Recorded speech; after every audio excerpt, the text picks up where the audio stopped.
이 보궐선거 참패의 주 원인 가운데 하나가 바로 부동산 실패겠죠. 여당에게요. 그런데 그 이후에 여당이 정책을 어떻게 고쳐야 하는지 당장 총리와 여당 대표 사이에서도 파열음이 나오고 있습니다. 김부겸 총리 그런데 논란이 될 만한 발언 하나를 했는데요. 과거 화면부터 저희가 만나보도록 하겠습니다. LH 사태와 부동산 문제로 국민들께서 많이 분노하고 실망하고 계십니다. 부정과 비리는 철저하게 바로잡고 주택가격 안정과 공급이 조화를 이룰 수 있도록 하겠습니다. 저는 임차인입니다. 저에게 든 생각은 4년 있다가 꼼짝없이 월세로 들어가게 되는구나 하는 생각이었습니다. 이제 더 이상 전세는 없겠구나. 일단 총리의 말부터 저희가 좀 따져보겠습니다. 김부겸 총리가 집값 상승은 불로소득이다. 그러면서 오른 집값은 사회에 환원돼야 된다. 이런 발언을 했어요. 반은 맞고 반은 틀리죠. 제가 지금 10억짜리 집을 갖고 있습니다. 이게 이제 다음 달에 20억이 됐어요. 저는 그럼 돈을 벌었습니까? 돈을 벌지 않았죠. 저는 그냥 집 하나 갖고 있는 그대로입니다. 만약에 제가 2달 뒤에 집을 팔아서 20억의 소득을 받으면은 그거는 이제 소득이 된 거죠. 그렇지만 집을 팔지 않고 살고 있는 상황에서는 집값이 아무리 올라도 저는 소득을 오른 게 아니고 따라서 불로소득을 거둔 게 단 한 푼도 없습니다. 이런 경제적인 이론에서 보면은 김부겸 총리의 말은 반은 맞고 반은 틀린 건데 지금 문제는 이제 뭐냐면은 4.7 보궐선거에서 민심이 부동산에 대한 심판을 했다고 여당에서는 보고 있는 거죠. 네. 거기에 대해서 문재인 대통령이 직접 사과까지 하지 않았습니까? 그렇다면 이제 새로운 정책 전환을 가져와야 되는데 누가 주도권을 잡느냐. 그렇죠. 당은 그래도 민심을 많이 반영해서 거래세든 보유세든 좀 완화하고 대출도 완화하고 국민들이 원하는 쪽으로 가자는 주장을 하고 있고 청와대와 정부는 그렇지 않다. 정책의 일관성을 위해서 기존의 정책을 밀고 나가야겠다 하는데 사실은 정책적 차이도 있지만 그 뒤에는 누가 이 전국의 주도권을 지느냐. 청와대냐 당이냐. 조금 더 나가면 친문이냐 비문이냐. 이런 논쟁이 들어서 있는 거고 그 상황에서 김부겸 총리가 물론 정부의 총리이기 때문에 어쩔 수 없는 상황이지만 대통령과 친문과 이쪽에 섰다 이렇게 얘기할 수 있겠습니다. 앞서 저희가 화면으로 구성했을 때 국민의힘 초선 윤희숙 의원의 모습도 저희가 준비를 했었는데 그 이유가 뭐냐면 근데 장혜철 평론가님 집값 오른 건 불로소득이니까 사회에 환원해야 된다 이 말에 바로 반박을 했어요. 너무나도 무식한 척이고 편가르기 표 계산에만 빠져있는 무책임한 정치다. 살아온 집이 올랐을 뿐이지 소득이 오르지 않은 사람들은 어떻게 배려할 것이냐 이렇게 총리에게 바로 반박을 했거든요. 그렇죠. 이른바 무주택자들의 분노를 자극한다 이런 비판을 한 것인데 앞서 이동훈 의원이 설명해 준 것처럼 1주택자들도 이제 눈을 뜨기 시작했습니다. 처음에는 1주택자들도 문재인 정부에서 집값이 많이 오르니까 뭔가 부자가 된 것 같은 기분을 느꼈습니다만 이 집을 팔고 더 집값 시세가 낮은 지역으로 이사가지 않는 한 어떻게 보면 시세가 더 높은 지역으로 이사가기는 훨씬 어려워졌죠. 왜냐하면 그 지역들의 집값도 많이 올랐으니까요. 그러면 이 집을 팔지 않는 한 기분만 좋고 내야 되는 세금, 재산세나 종부세는 대폭 늘어나게 되었습니다. 하지만 소득이, 월급이 그렇게 대폭 늘어나진 않고 또 은퇴한 고연령층 같은 경우는 더 이상 들어오는 소득이 없는데 집값이 올랐다는 이유로 그냥 세금을 못 이겨서 다른 동네로 평생 살아왔던 곳을 등지고 다른 동네로 쫓겨나야 될 처지가 됐습니다.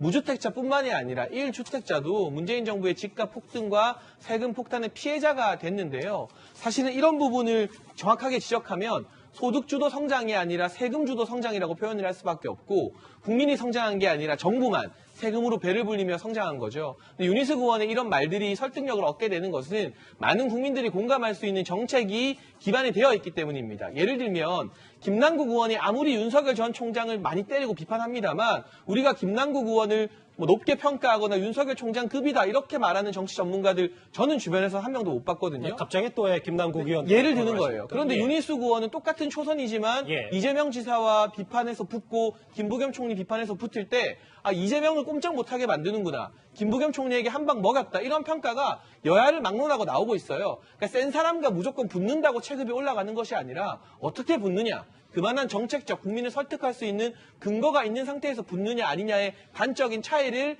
윤희숙 의원이 보여주고 있는 거라고 봅니다. 윤희숙 의원한테 좋은 평가하고 김남국 의원을 평가자를 하신 거에 대해서 장혜철 평론가님 생각과 또 전혀 반대되시는 분들도 있을 테니까요.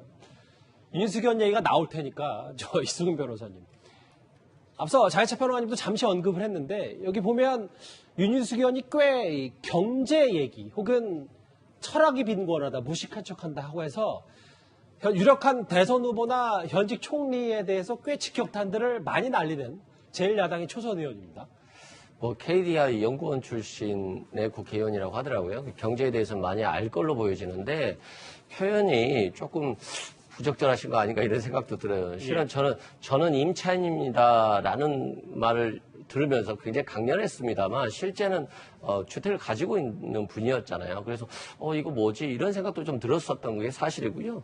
또 정치적 중량감이 있는 분들과 다투다 보니까 중량감이 세지는 건 맞는 것 같아요. 그런데 요즘 들어서 윤희숙 의원의 어떤 이런 논쟁이 말장난식으로 좀 번져가는 거 아닌가 이런 생각도 들어요. 왜냐하면 뭐 불로소득인데 이 불로소득이 자산과 소득에 대해서 구별을 해주고 있는데 실은 김부겸 총리가 이런 꼭 법률적으로 완벽하게 경제적으로 완벽한 말을 표현한 건 아니거든요. 네. 근데 이런 걸 가지고 마치 소득과 재산을 구별을 못하는 것처럼 얘기하는 거에 대해서는 좀 부적절한 것 같고 또한 이재명 지사가 그 재산비례 벌금제 얘기를 했을 때 핀란드는 재산이 아니라 소득을 기준으로 한다라고 말씀하셨는데 실은 뭐 소득과 재산을 구별을 못해서 이재명 지사가 이런 말을 했겠습니까?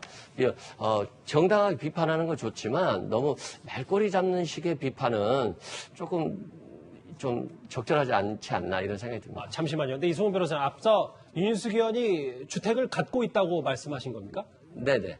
그러니까 아파트를 하나 가지고 있는 걸로 그때 방송에서 봤고요.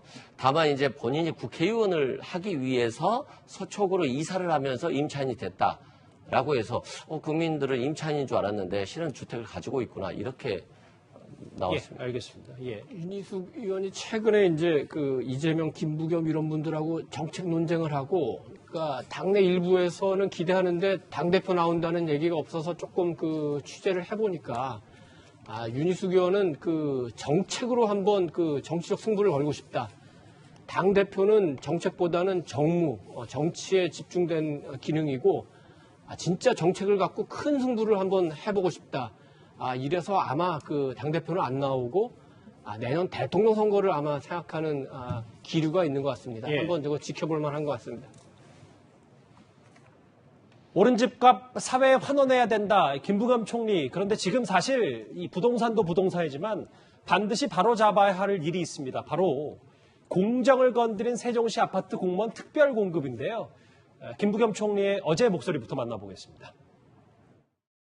최초로 획득한 그들의 그 특공의 지위 자체가 이게 유용한 지위인지 혹은 위계는 아닌 것 같지만 제도적 허점을 이용한 것 같다면 뭔가 정부가 이 제도에 대해서 해낼 수 있을 거 아닙니까? 당시 행안부 장관이었던 게 바로 김부겸 총리였기 때문에 이 관평원 논란, 그러니까 세종시 특별공급 혜택 수억 원 차익을 받은 이 공무원들, 이거에 대해서 좀 엄정하게 하겠다. 김 총리가 이렇게 지시를 했습니다. 제가 이거는 말이 안 되는 거라고 어제 탑10에서도 이야기를 드렸어요. 왜냐하면 이 관평원의 이전이 처음에 계획이 세워지고 예산이 책정된 것은 박근혜 정부입니다만 건설된 건 문재인 정부부터 이제 이주가 본격적으로 시작이 되었고, 제가 지적하는 문제는 김부겸 장관이 총리가 행안부 장관을 하던 2018년에 행안부에서 관세청을 상대로 문제 제기를 공식적으로 했었다는 겁니다. 그때 만약 몰랐다면, 모르는 것도 참 국민들 앞에 부끄러운 일입니다만 정말 어쩌다 보니 일처리가 허술했구나라고 이해할 수 있는데, 2018년엔 김부겸 총리가 행안부 장관이었습니다. 그리고 관세청을 향해서 질의를 합니다.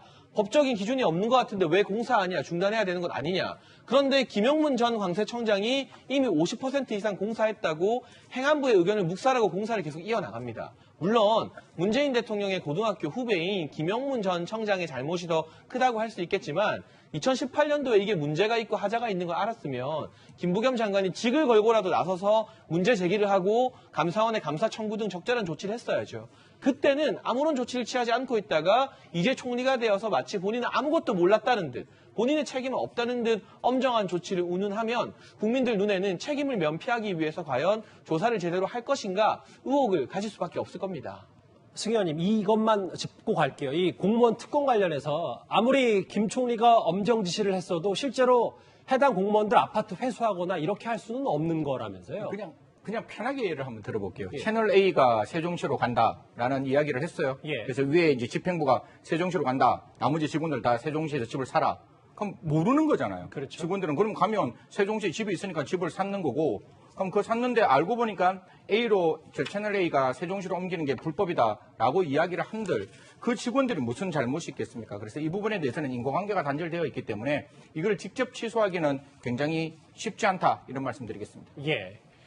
김부겸 총리의 발언 얘기 그리고 이 특별 공급 아파트 이 공무원 얘기까지 만나봤습니다.